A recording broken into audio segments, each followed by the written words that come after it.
সবাই বলে না একটা মেয়ে খারাপ হওয়ার পেছনে একটা ছেলের হাত থাকে। আমি তো বলবো একটা লয়াল মেয়ে খারাপ হওয়ার পেছনে তার 12 ভাতারি খানকি মাগি বান্ধবীর হাত থাকে।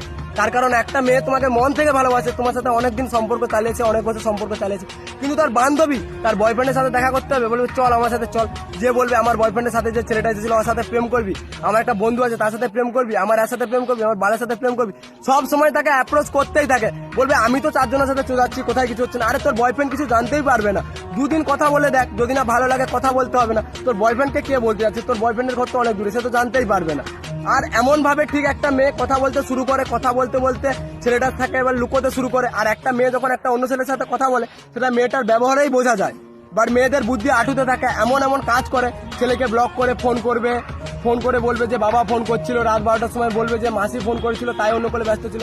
যে ছেলেটার কাছেও মেয়েটা ধীরে ধীরে খারাপ হয়ে যায়, যে ওই মেয়েটা আবার যেই ছেলেটাকে ভালোবাসতে হবে সেই ছেলেটাকেই শত্রু ভাবতে শুরু করে, কারণ সেই ছেলেটাই ওকে এবার প্রত্যেকটা জিনিসে বাধা দিতে সন্দেহ করতে শুরু করে।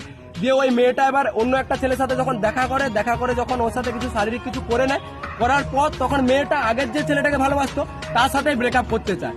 এভাবেই ধরতে গেলে একটা মানে ভালো মেয়ে, লয়াল মেয়ে, সে খানকিতে পরিণত হয়। আর একটা ভালো ছেলের জীবন যার কোনো দোষ নেই কিছু নেই, যে মন থেকে 100% ভালোবেসেছিল, সেও নষ্ট হয়ে যায়, সেও খারাপ হয়ে যায়।